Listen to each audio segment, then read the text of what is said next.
년 전에 제가자들에게 오개를 주는 방식은 참 재미있었어요. 지금처럼 뭔가 이렇게 격식에 딱 맞춰서 형식을 막 지켜야 되는 그런 게 아니었어요. 그 자유로움을 여러분들이 한번 이제 느껴보시기 바랍니다. 자, 그래서 94페이지 위에서부터 5번째 줄. 그때 부처님께서는 순식간에 그 장자집으로 가셔서 뜰의 한가운데에 앉으셨다 했어요. 이게 지금 어떻게 들어간 걸까요? 똑똑 놓고 해서 들어갔을까요? 아니겠죠, 그렇죠? 뭔가 땅 속으로 들어서 뿅 하고 나오시든지 뭔가 어디 이렇게 하늘에서부터 뚫고 내려왔든지 했을 거예요. 요거 여러분, 이게 바로 이제 기적이에요. 기적을 보인다는 거잖아요. 사실 불교에서는요, 기적, 우리의 신통력이라고 하는 거, 그게 있어요. 그래서 수행을 어지간히 하면은 그런 신통력은 보인다고 그래요. 저도 이제 조금만 더 해야 돼요. 제가 조금만 더 하면 제가 다음 주에 이렇게 문을 안 열고 문을 열고 참 모른다. 그래서 제가 조금 더 노력을 해야 되는데, 근데 참 재밌는 게, 아무리 여기서 훌륭한 말을 많이 해도요, 뭔가 기적 같은 걸 한 번만 보여주면 어떻습니까? 그게 더 효과가 커요. 그렇죠? 그래서 부처님은 당신도 물론이거니와 당신의 그 제자들이 어디 가서 막 이렇게 기적을 보이는 거를 절대 금해요. 왜냐면 보통의 세상 사람들은요, 그 교리를 하나하나 공부해서 자기가 마음 공부를 해서 자기가 수행하려고 생각하지 않고, 뭐가 엄청나게 뭔가 딱 보이면 그냥 거기에 확 휩쓸려 가버리는 게 보통 세상 사람들이니까. 그러니까 보통 종교 가지고 사기치는 사람들이 나는 너의 뭐를 알아 막 이런 얘기 잘해요. 그쵸? 걔 뭐 전생을 알아 그러는데, 그럴 때 여러분 혹시 그거 그렇게 물어보세요. 만약에 누군가가 보살님, 내가 지금 보살님 전생을 보는데 막 그러거든. 뭐라고 여러분들이 대답하시면 되냐면, 전생 몇 생까지 보시는데요? 아시겠죠? 네. 불교에서 전생 본다는 말은요, 꼴랑 요 전의 생만 보는 건 이건 전생 보는 것도 아니에요. 우리가 몇 번 윤회를 했겠어요? 그렇죠? 그리고 윤회할 때 남은 잠을 했나요? 내가 전생에는 또 이 가족 저 가족하고 같이 살고 친구하고 얽히고 설키고 또 그 사람은 또 그 사람 막 그러잖아요. 그러니까 만약 누군가가 보살님의 전생을 나는 알아라고 하면 이건 뭔 말이냐면, 보살님이 전생에 누가하고 친했고 뭐 어떻게, 그것도 내가 훤히 본다라는 이야기예요. 그것까지 다 보냐고 물어보세요. 아시겠죠? 그리고 또 그 전생은 또 그 전생이 있었잖아요. 제가 이 말씀을 드렸냐면, 불교에서 숙명통이라고 하는 게 있어요.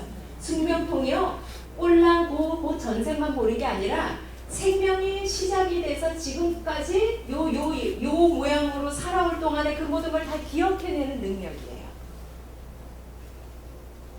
그러니까 누가 아시겠죠? 전생 좀 볼 줄 알거든. 그러거든 뭐라고 한다? 몇 생까지 보시는데요. 이제 그러세요. 그래서 그 전부를 말할 거 아니면 내 앞에 전생 말하지 마세요. 제가 왜 이런 말씀드리냐면, 불자님들이요, 뭐 좀 보는데 그러면 혹 넘어갈 때가 많아요. 네, 그거 많네요. 제가 왜 감이 안 되네요 라는 말을 하냐면, 그러면은 나중에 그 사람한테 매달려요. 그래서 저 사람이 뭐 하라고 다 해. 네, 그러면 안 된다는 거예요. 하여튼 근데 제가 왜 말씀드리냐면, 수행을 조금만 하면은 그런 기적 정도는 볼 수가 있다는 거예요. 그리고 부처님도 알아. 요거 조금만 사람들한테 보여주면 혹하고 넘어온다는 거 알아요. 그래서 부처님 시절에 이런 일이 있었어요. 부처님 이렇게 살아계시던 시절에 어떤 마을에 불교 신자 한 사람이 부처님한테 와서 요청을 했잖아요. 부처님, 우리 마을에 오셔서 한번 기적을 한번 보여달라는 거예요. 그게 아니면 뭡니까? 부처님 아니래도 부처님 당신의 제자 중에서 기적을 보여줄 만한 그런 큰 스님 한 분만 우리 마을에다 보내달라는 거예요. 그러면 우리 동네 사람 불교 신자 100% 만드는 거 내가 부처님 보장합니다라고 했던 거예요. 부처님 오케이 할까요? 노 할까요? 노 해요. 당연히 노 하시겠죠. 근데 그 다음 법문이 멋있어요. 그대가 말하는 그 기적이라고 하는 거, 자, 그때 그 기적이라는 말을,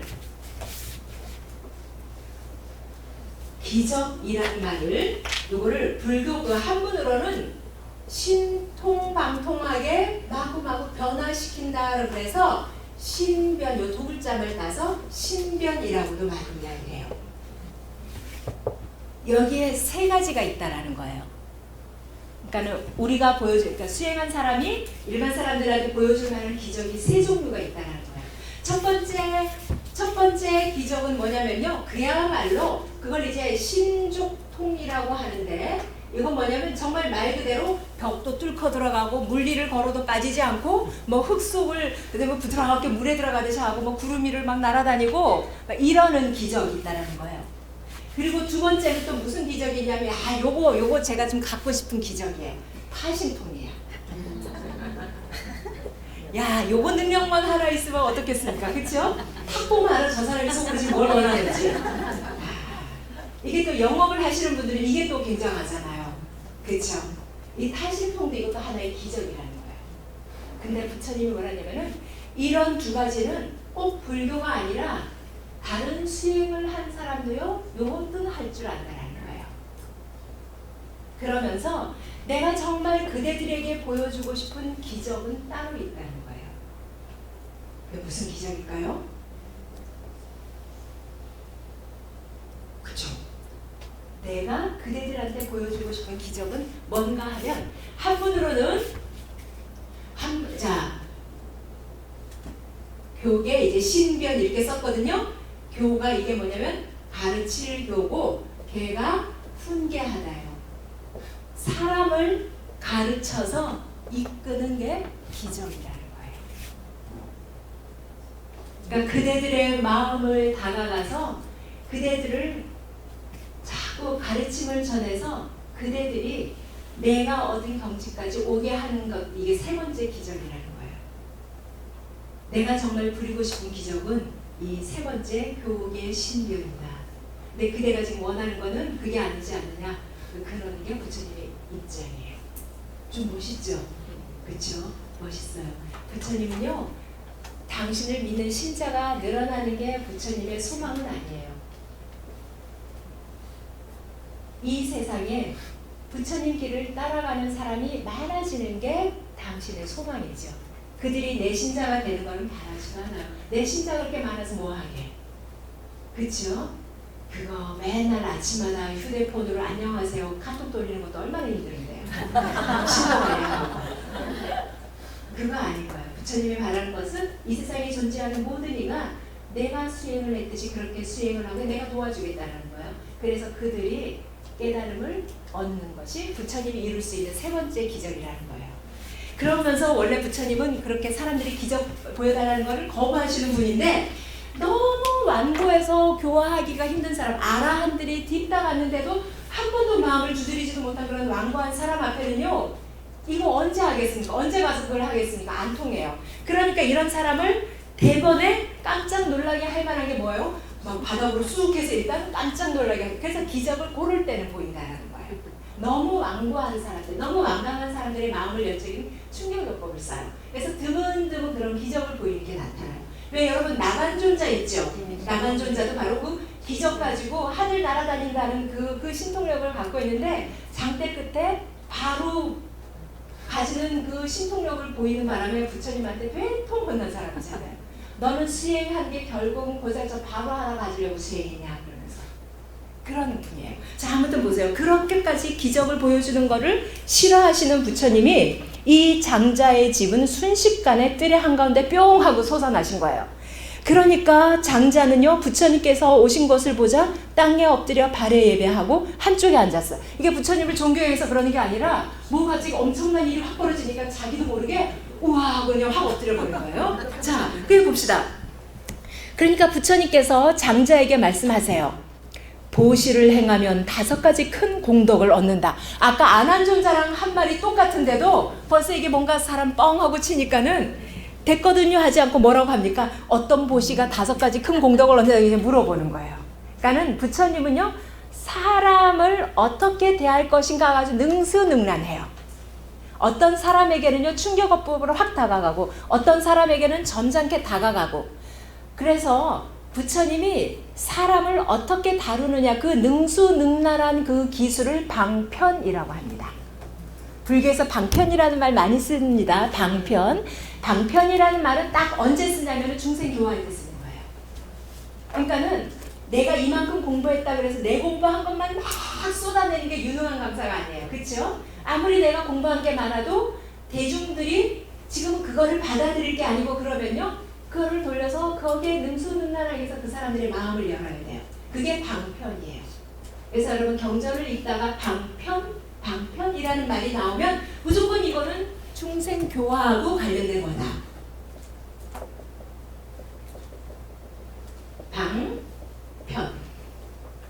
중생을 얼마나 잘 교화하는가, 그 방법이 아주 뛰어난 분이에요. 그러니까 중생에 대해서 얼마나 따싹하게 아시겠습니까?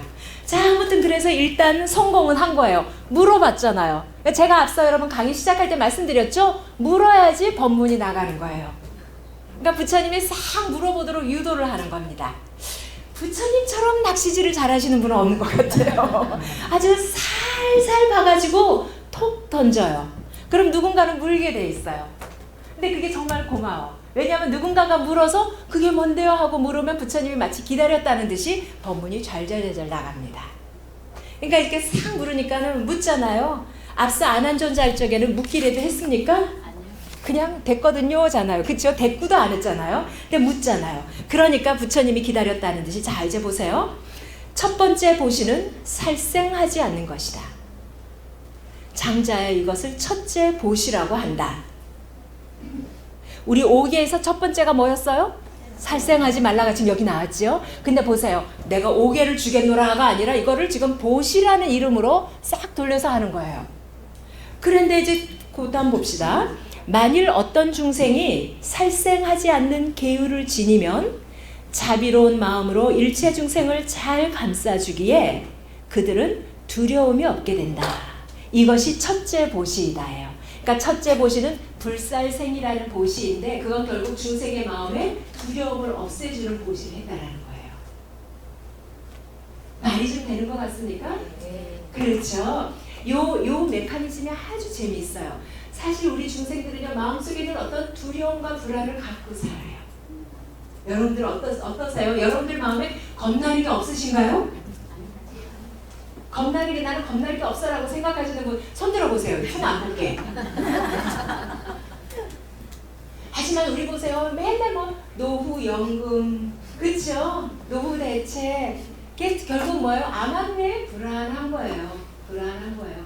나는 뭐 겁낼 거 없어라고 하는 사람도 항상 든든하게 해놓고 그렇게 큰 소리를 치는 경우가 많아요. 그뿐이겠습니까? 길을 가다가 뭐 죽을 뻔했어. 밤길을 가다가도 뭐가 저벅소리가 나면 우리는 확 오므라들어요. 나를 해치지 않을까. 그러니까 생명을 가진 자들 두려움을 갖게 돼요. 그래서 보시에도 세 종류가 있다 그러죠. 첫 번째 보시가 재물의 보시, 두 번째가 진리, 가르침의 보시, 세 번째가 두려움을 없애주는 보시예요. 이 셋 중에 무엇이 제일이라? 두려움을 없애주는 보시는 그야말로 부처님만 할 수 있다라고 할 정도예요. 중생의 마음에서, 생명체의 마음에서 두려움을 없애주는 게 세상에서 최고로 큰 보시라고 합니다. 이게 좀 멋있지 않습니까? 이 두려움이 없다라는 거, 이거는요 우리 중생들의 지상 과제예요. 그래서 앞서 우리 강의 시작할 적에 반야신경 할 적에도요, 두려움이 없고 무유공포, 원리전도 몽상했죠? 두려움이 없어진다는 말이 거기서 나오는 거예요. 수행하면 두려움이 없어진다는 거예요. 산다는 것 자체가 겁이 나는 일인데 그 두려움을 없애는 방법에 두 가지가 있어요. 누군가가 두려움을 없애주도록 보호해 주는 게 그럼 두려움이 없어지고, 누군가의 보호만 받아서 이거 언제까지 그러겠어요? 내 스스로가 존재에 대한 두려움이 없어지려면 수행을 해야 되는 거예요. 그래서 여기서 이제 그대가 살생을 하지 않는 보시를 하면 사람들의 마음에서 두려움이 없어지게 되니 이것이 첫째 보시다. 부처님 이렇게 이야기를 한 거예요. 이 접근법이 마음에 드세요? 네. 이게 보시 갖고도 부처님이 이렇게도 법문을 하시는 분입니다. 그랬더니 또 이 장자가 또 생각해요. 이 장자의 머릿속에는 오직 뭐만 들어있습니까? 오직 내 재산. 그렇죠? 그러니까 아마 이 장자는 부처님이 이런 말을 해도 속으로 지금 그럴 거예요. 괜히 또 저 말 끝나고 나서 또 뭐 또 나 밥 내라고 그러는 거 아니야? 또 시주고 말, 아마 이 생각이 있을 거예요. 근데 이제 딱 부처님이 이렇게 이야기를 하니까 장자가 속으로 뭐라고 생각하냐면, 되게 사람이 살생하는 것은 다 빈천하기 때문이다.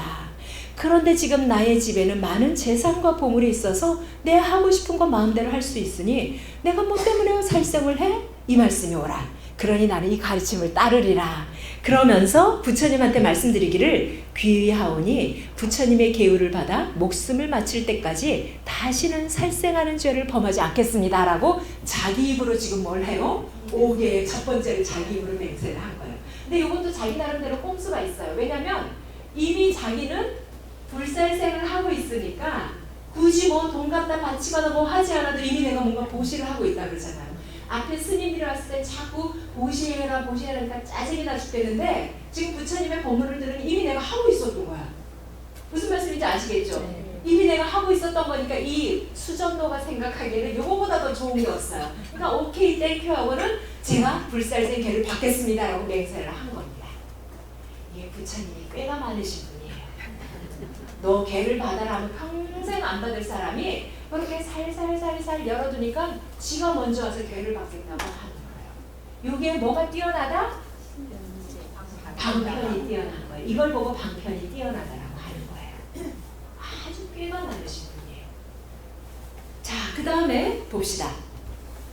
부처님께서 다시 말씀하세요. 그 다음에는 주지 않으면 취하지 말라. 만일 어떤 중생이 주지 않으면 취하지 않는 계율을 취한다는 건 갖는 거잖아요. 그렇죠?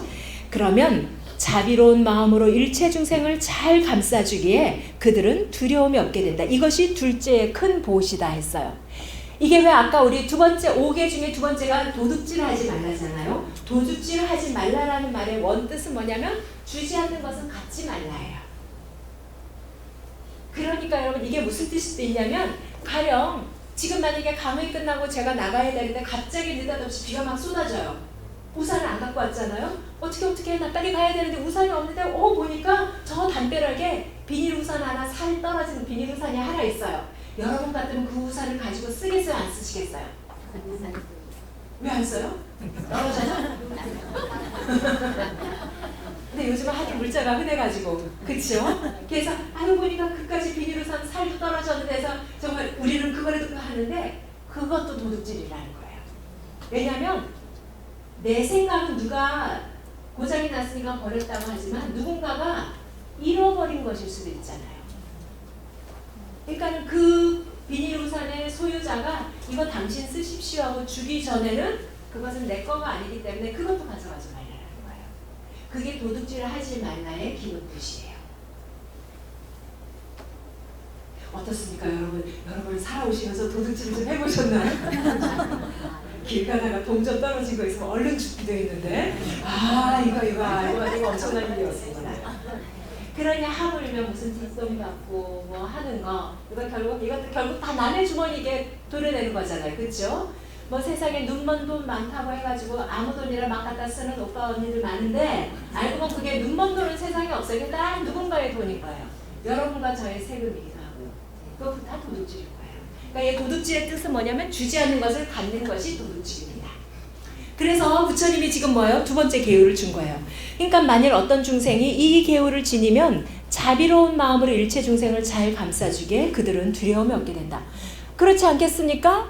내가 저 사람한테 가면 저 사람이 내 재산을 다 뺏어간다 하면 얼마나 내가 그 사람이 두렵겠어요. 근데 저 사람한테 가면 저 사람은 나뿐만 아니라 나의 재산도 다 지켜준다. 절대로 내 것에 손을 안 댄다 하면 얼마나 내가 편하겠습니까?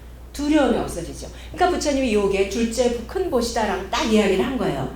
그러니까 이 또 장자는 뭐라고 생각합니까? 남의 물건을 도둑질하는 것은 다 빈천하기 때문이다. 지금 나의 집에는 코끼리, 말, 금은, 잡보, 차고, 만어, 산호 이게 다 보석 이름이래요. 이런 7가지 보물이 창고에 가득 차 있다. 그런데 내가 뭐하러 남의 물건을 도둑질해? 이 말씀이 옳다. 나는 이 가르침을 따르리라. 그는 부처님께 또 뭐라고 합니까? 목숨을 마칠 때까지 도둑질하는 그거는 절대로 어기지 않게 자기가 자발적으로 두 번째 계를 받는 거예요. 그러니까 그야말로 부처님은요 손도 안 대고 콧보여시고 이게 너무 부처님을 비하하는 건가요? 그러니까 이게 부처님의 방식이에요. 부처님의 방식은요 가서 때려서 그 사람을 강제로 열고 이거를 공부해야 하고 지식을 주입하는 게 아니라 살살살살 끌어당겨서 듣는 사람이 자기 마음그릇을 키우게 하는 게 부처님의 방식이에요. 그러니까 불교의 깨달음은요 모르는 것을 배워가는 게 불교의 깨달음이 아니에요. 여러분 옹졸해 있는 마음을요 그 그릇을 키우는 게 불교 공부예요. 그릇을 키우면 어떤 말이라도 들려와요. 근데 우리는 중생심은 어때요? 마음이 옹졸해요. 그리고 뭔 말만 들으면 튕겨져 나가는데 부처님의 그 교화 방식은 그거예요. 강제로 여는 게 아니라 그가 스스로 마음을 열고 다가오게 해요. 어느 자리까지 다가오게 합니까?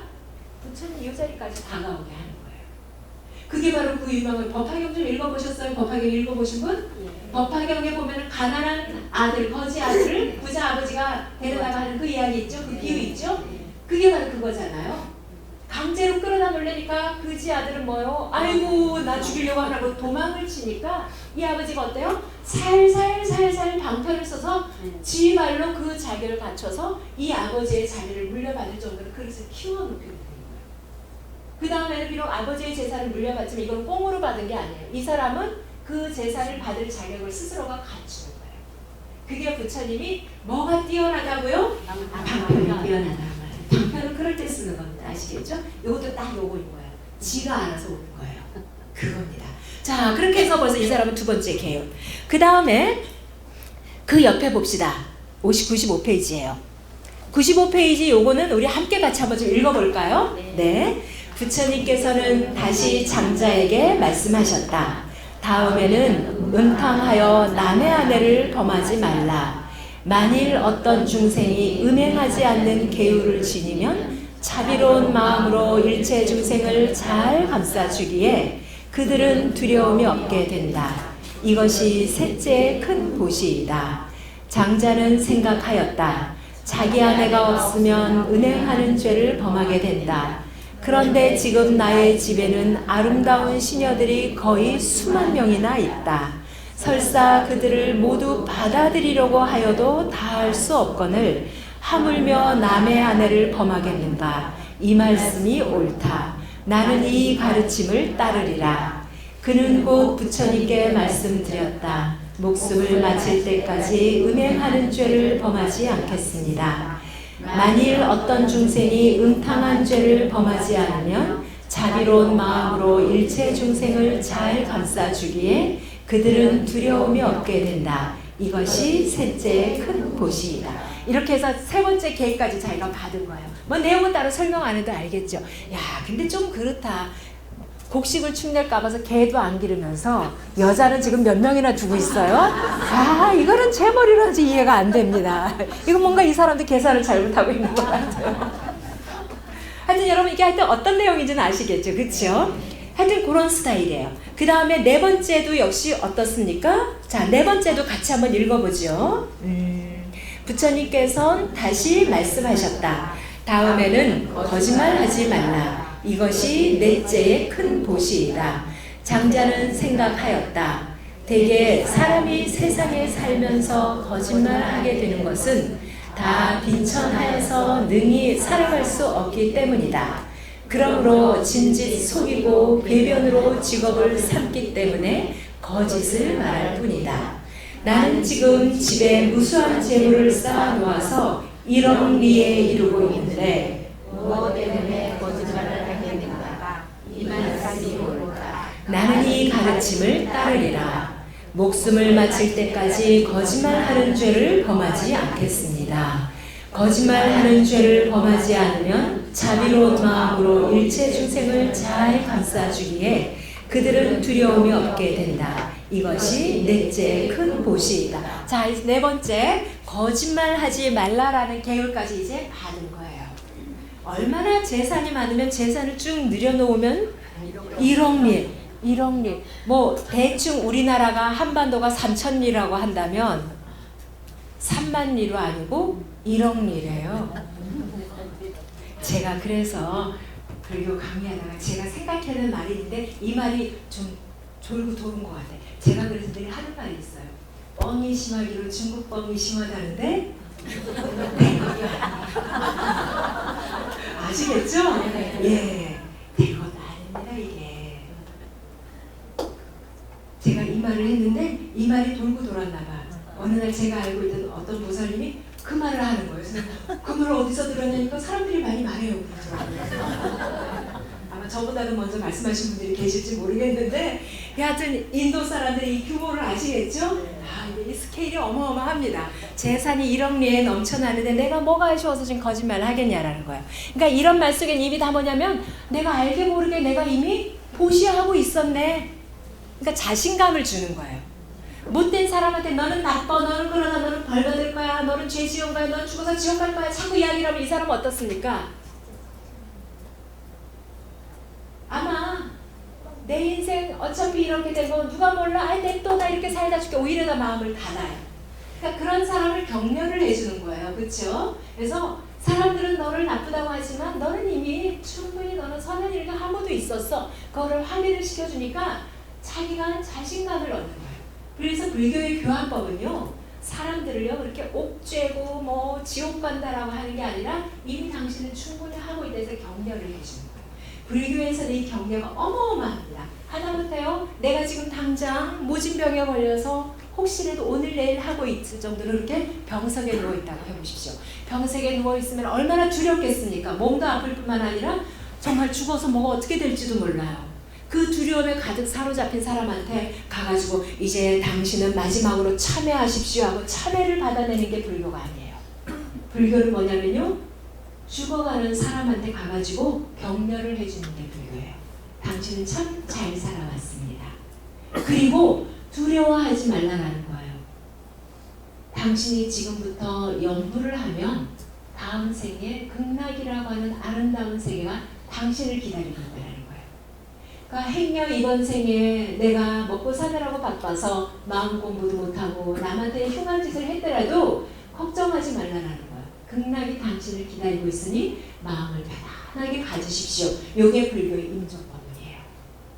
그리고 실제로 마지막 죽어갈 때 그 마지막 한 생각을 그렇게 편안하게 하는 사람이 정말 편안한 내세를 갖게 된다는 것이 경전에도 많이 나옵니다. 정말로 내세를 가는지는 제가 한번 갔다 와봐서 말씀을 드릴 건데, 그게 아니라 그래도 죽어가는 사람의 마음을 편안하게 해줘요.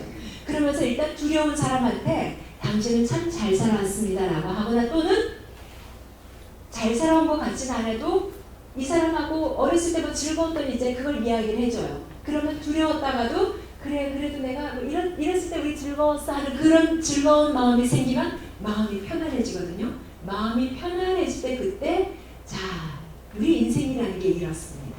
이렇게 덧없는 것이 법문을 곧대 해주는 게 이게 불교의 임종법문이에요. 불교는 죽어가는 사람한테 참회시키는 종교가 아니에요. 격려를 해주고 무상 법문을 들려주고 다음 생도 행복한 극락이 기다리고 있다라고 참 힘을 주는 종교예요. 이게 보니까 이 최승장자라는 얘가 얼마나 돌아다니면서 맨날 들은 얘기가 뭐겠어요. 저 수전로 얼마나 그 얘기만 들었겠어요. 마음이 딱딱하게 굳어있는 사람이 저절로 막 열어가는 거예요. 요게 재밌다니까요. 재미있죠? 그쵸? 이게 불교예요. 이게. 이러니까 불교 수명이 2600년을 이어갔죠. 안 그러면요, 아유 그렇게 오랫동안 못 내려와요. 자, 하여튼 계속 봅시다. 자, 그 다음에는 술을 마시지 말라 했어요. 이것이 다섯째 큰 보시이다. 그러니까 또 장자가 뭐라 그러냐면, 대개 사람이 술을 마시면 36가지의 손실이 있다. 근데 36가지가 대체로 뭐냐면 뭐 돈 나가잖아요. 그쵸? 몸 다치잖아요. 막 이런 것들이 이제, 그리고 뭐예요? 술을 마시면 낮술은 뭐도 못 알아본다 그럽니다. 그게 결국은 그렇죠. 그러니까 이게 뭐냐면 술을 마시면 이 36가지 손실 중에 뭐냐면 부처님이 하도 못 알아봐. 이거 백업해보도록 하면 한번 그런 경우도 있었대요. 어떤 스님이 법문을 하러 갔는데 법문 들은 사람이 너무 이제 법문이 좋으니까 아유 스님 뭐를 좀 공양을 올리고 싶은데요. 그랬더니까 이 스님이 그게 꼭 먹고 싶었나 봐요. 이 지방의 그 특선주가 먹고 싶었나 봐요. 그러니까 그 얘기를 슬쩍 하니까 아이고 그걸 한번 걱정하지 말라면서 그걸 아주 이렇게 말로 갖다 줬나봐요. 그러니까 이제 그걸 마셨는데 이제 문제는 어떤, 이게 더운 인도 땅에서 그만 이제 해롱된 거예요. 여러분 오개 중에서 이 불음주 술은 좀 특별해요. 술 자체는 문제가 없어요. 술을 마신 다음에 그 사람의 행동이 문제인 거예요. 앞에 4가지에는 그 행동 자체가 문제인데 5번째 불음주에게는요, 술 자체가 무슨 잘못이 있습니까? 오히려 술은 치료제로도 쓰이잖아요. 소독약으로도 쓰이고, 그쵸? 마음을 안정시키기 위해서 쓰이잖아요. 술을 마신다면 얼마나 내가 제대로 제정신으로 행동하느냐 못하느냐 요것 때문에 걔를 깨느냐 안 깨느냐인데 그만 이분이 술 마시다 해롱거리다 부처님이 왔는데도 젊은간에 다 뭐라고 당신 누구예요 이랬나 봐요. 부처님이 뭐라 그러겠어요? 진지 쓱 지나간 다음에 술 깬 다음 저 사람 데려와라 하세요. 그렇습니다 이게. 그래서 술 마셨다 해서 막 쫓아내지는 않아요. 그럼 앞으로 안 마시면 되는 거니까. 그래서 이 부처님 살아계시던 시절에 승복을 벗어야 될 정도로 아주 그야말로 큰 범죄라고 할 만한 그게 4가지가 있어요. 바라이죄라고 하는 4가지 큰 죄가 있는데 그 4가지 큰 죄가 마치 우리 죄가 불자들이 만든 5개하고 거의 같은데 마지막 음주는 거기 4가지 안 들어가요. 그 4가지에 들어가는 게 뭐예요? 첫 번째는 살세, 두 번째는 도둑질, 세 번째는 거짓말, 네 번째는 음행 이거예요. 요거 세 번째 네 번째가 바뀌었다. 하여튼 그렇게 돼요. 거짓말이 들어가는 게 웃기죠? 거짓말 좀 했다고 승복을 벗어?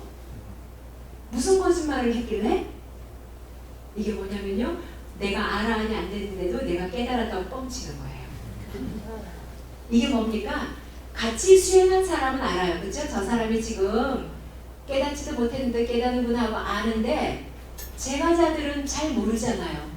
그러니까 누군가가 내가 좀 깨달았거든 하면 우리는 어때요? 깨달았으면 저거는 그런가 보다 하고는 온갖 공양물을 갖다 주면서 막 역시 우리의 바른 신앙의 길을 흐리기 때문이에요. 그래서 부처님 그 계율에서 그 거짓말의 항목은 바로 그거예요. 도를 얻지 못했는데도 얻었다고 거짓말하는 거. 요게 들어갑니다. 아무튼 그래서 그 음주에 관해서는요. 이게 36가지 허물이 있다라는 게 이제 그겁니다. 그래서 봅시다. 나라를 망치고 집을 망치는 게 다 술 때문이다. 만일 내가 술을 마시면 손님이 와서 번잡할 것이니 그렇게 되면 내 술만 손해일 뿐 아니라 난잡한 싸움까지 생기게 될 것이다. 그러니 이 수전노가 술을 그동안 마셨겠어요? 안 마셨겠어요? 당연히 안 마셨고 술자리도 전혀 갖지를 않았을 거예요. 그러니까 보세요. 목숨을 마칠 때까지 술의 과실을 범하지 않겠습니다. 그러니까 역시 이제 뭐예요? 5개를 다 받은 겁니다. 부처님이 이렇게 해서 힘 하나 안 들이고 그 사람이 자발적으로 5개를 받게끔 그렇게 한 거예요. 그 다음에 또 한 가지가 빵 터지는데 96페이지 넘겨보세요. 자, 그때 장자는 가만히 생각했습니다. 생각해보니까 그동안에 큰 스님들은 와서 나보고 맨날 너 인색하니까 안 돼, 보시해야 돼, 복지어야 돼 그러면서 맨날 나를 훈계하려고만 들었는데 부처님 법문을 듣고 보니까 내가 지금까지 5가지 보시를 하고 살았던 거예요. 그러니까 얼마나 기분이 좋겠습니까? 기분이 좋은데 이제 기분 좀 내야 되죠? 그러니까 보세요. 스승으로부터 가르침을 듣게 되면 많고 적음을 불문하고 그 은혜를 갚아야 한다. 재물을 공양하여 부처님께 필요한 것을 드리리라. 어머나 이게 어떻습니까 지금? 이거야말로 기적이 일어난 거죠. 그렇죠? 너무나 좋으니까 뭐요? 내가 이제 뭐 하나 갖다 드려야 되겠다. 그래서 그는 직접 창고에 들어가서 흰 담요를 이게 뭐냐면 부처님의 참선할 때 이렇게 엉덩이 밑에 깔고 하는 좌복으로도 쓸 수 있고 주무실 때 덮을 수 있는 게 그래서 이 좌복용으로 해서 이 흰 담요를 이제 드리는 건데 이게 또 견물생심이라고요.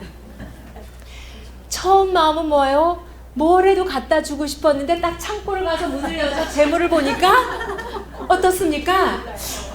이거는 그뭐 말씀한 거에 치고는 이건 너무 이거 값이 나가니까 그거보다 좀 낮은 거 이제 계산을 하는 거예요. 근데 이게 보세요. 좋지 못한 것을 가져다가 부처님께 드리려고 해서 겨우 그 꼴랑 말 몇 마디에 내 재산을 축내는 것도 생각해보니 이게 좀 그런 거예요. 그런데 골라서 잡고 보면 항상 좋은 게 잡힌다는 거예요. 근데 제가 보기에는 그거 같아요. 뭐든 안 왔겠습니까? 그쵸? 그러니까 이거를 붙잡다가도 아니야 이거보다 더 싸구려를 붙잡는데 그것도 아까운 거예요. 그쵸? 제가 보기엔 이거 같은데 또 살짝 보면 이제 어떤 데는 부처님이 은근히 좀 또 부처님 좀 장난을 치셨다는 거예요. 잡기만 하면은 메이드 인 이태리, 잡기만 하면 메이드 인 프랑스 막 이런 거예요. 그러니까 이게 뭘 잡아도 다 그러니까 미치게 내가 이거 공항에서 사온 건데 뭐 하는데 이제 막 미치겠는 거예요. 그러니까 봅시다. 그거를 이 경전에서 어떻게 표현하냐면 골라서 자꾸 보면 아주 좋은 것이 잡혔다. 그래서 수십 번을 되풀이해 보았지만 나쁜 것은 잡히지 않았다. 이것으로 인해 그는 마음과 입이 서로 다투면서 인색과 탐욕으로 더욱 굳어져 갔으며 끝내 그 뜻이 열리지 않았다. 마음이 열리지 않은, 마음은 인색하고 입으로는 좋은 거 주자라고 했는데 마음과 입이 서로 다투고 인색과 탐욕은 더 굳어져요. 재물을 앞에다 놓으니까 다 아까운 거예요. 우리 좀 그렇잖아요. 내가 귀한 거를 예를 들어 비싼 브로치를 사서 탁 했는데 동생이 언니 이쁘다 그거 놔줘 그러면은요 얘 내가 이거 어제 방금 사갖고 왔는데 그러면서 뭐예요? 달라니까 줘야 주긴 해야 되는데 아까워요. 그럼 우리는 아까운 마음에 무슨 짓을 하냐면 백화점 가서 사다 주더라도 이건 안 줘. 그런 것까지도 해요. 그렇죠? 그냥 주면 될 텐데. 그러니까 이 인색함이 결국 내 재산을 이게 손해를 보는 건데 인색과 탐욕이 계속 굳어져 가요. 그때 근데 여러분 한번 그림을 그려보세요. 부처님은 저기 앉아서 이렇게 뒷모습을 보고 있는데 가서 요거 잡았다 내려놨다 요거 잡았다 내려놨다. 부처님이 여러분 그 뒷모습을 보고 있다 생각해 보세요. 얼마나 이게 정말 민망한 일이겠습니까? 그러니까 우리가 그 인색한 마음을 내는 모습이 그렇다라는 거예요. 그게. 자, 그때 부처님께서는 티 없이 맑은 천안으로 그 장자의 보시하려는 마음과 아까워하는 마음이 서로 싸우는 걸 보셨다라는 거예요. 이건 진짜 쪽팔리는 일이에요. 그렇죠? 이 모습을 들키고 말았던 거예요. 봅시다. 그래서 보시하려는 마음이 이기고 아까워하는 마음이 지기도 하였으며 혹은 아까워하는 마음이 이기고 보시하려는 마음이 지기도 했어요. 부처님이 뒤에서 보니까 참 가관인 거죠. 그렇죠? 그때 부처님께서는요 다음과 같은 개송으로 개송이 이제 시예요. 시로 말씀하셨어요. 보시와 싸움이 어울려 있구나. 지혜는 그런 업에 있지 않으니 지금은 보시할 때이지 싸울 때가 아니다. 속히 보시하지 왜 망설이느냐. 아마 이 말 듣는 순간에 엄마 뜨거라 하고 아무거나 확 짚고 나갔을 거예요. 그렇죠? 그러고도 계속 짚으면서도 계속 더 싼 거를 했을지 모르겠지만 역시나 그 사람 마음에는 제일 비싼 걸 같아요. 그러니까는 아마 이걸 듣는 순간에 아무거나 이제 들고 나가서 부처님한테 이렇게 갖다 올렸을 겁니다. 최승장자는 부처님이 이 개송을 듣고 마음으로 부끄러워하여 곧 흰 담요를 내어놓고 꿇어앉아서 축원을 받았다. 부처님께서는 그를 위해 미묘한 법을 설명하시고 또 묘한 행을 강론하셨다. 강론에서 그 론이란 뭐냐면 자 여러분 여기다 이제 밑줄을 치세요. 보시와 계율과 천상에 나는 것에 대한 논이었으며 탐욕은 더럽고 번뇌는 큰 근심이라는 것 요까지 밑줄을 치세요. 이거를 말씀을 하셨다라고 했습니다. 제가 왜 요거 밑줄을 치라고 말씀드렸냐면 요거 다음 시간으로 넘겨야 될 것 같아요. 오늘 제가 뭔 소리를 해서 시간이 약간 모자라나요? 저번 딴소리 많이 안 했죠? 네. 50분에 끝나는 건가요? 네. 시간 나갈까요? 네. 그러면 또 여러분들 이제 하다 보면 막 나가시는 분이 많아요. 저 봐요 지금 가시잖아요. 50분에 끝날 줄 알고. 왜냐면 50분에 끝나야지 저기 일주분 앞에 도착하면 이제 딱 치니까. 이게 뭐냐면 자 여기 부처님은 왜 우리는 가끔 불교가 뭡니까 하면은 툭 무슨 말을 던져서 그리고 뭐 문득 깨닫는다 막 그러잖아요. 그렇죠? 근데 사실 이거는 선불교의 전통이에요. 석가모니 부처님의 전통은요 뭐를 문득 깨닫고 하는 게 아니라 차례대로 법문을 해서 그 사람 마음을 차례대로 열어봐요. 마치 여러분 이제 막 엄마 품에서 벗어나서 아장아장 걸어가지고는 그 어린이집이나 뭐 이런 데 간 그 아이들한테 대학원 과정을 이야기하면 그 아이가 받아들이겠어요? 안 되죠. 그 아이에게 그 아이에게 맞는 걸 해가지고 그 아이가 점점 더 큰 이야기를 받아들일 수 있도록 이제 교육을 시키잖아요. 그래서 나중에 어떤 큰 법문을 들려주는 것처럼 그래서 부처님의 법문의 특징은요 차제설법이라는 게 있어요. 좀 들어보셨어요? 차제, 설법이라는 것은 법을 설한다. 말씀하신다는 거죠. 설법이라는 건 결국 부처님의 말씀인데 차제라는 말은요. 이건 차례대로란 뜻이에요. 차례대로 법문하신다는 거예요. 그 순서가 지금 이거예요. 보시를 말씀하시고 계율을 말씀하시고요. 천상에 나는 것, 즉 이게 생천, 죽어서 다음 생에 나 좋은 데 갈 거야 이렇게들 이야기를 하잖아요. 천상에 태어난다 그래서 한문으로 이거를 생천이라고 이야기를 합니다. 요거를 먼저 싹 이야기를 한 다음에 그 다음에 부처님은 우리가 이 일상생활에서 탐욕이라는 것은 뭐예요? 더러운 것이고 번뇌가 큰 근심을 해서 살짝 좀 고차원적인 법문을 싹 들려주십니다. 요 차례대로 법문하시는 그거 메커니즘을 제가 다음 시간에 이 두 번째 경 말씀드리기 전에 그거를 조금 말씀을 드릴게요. 이건 정말 부처님의 법문을 처음 시작하는 분들한테 굉장히 중요한 겁니다.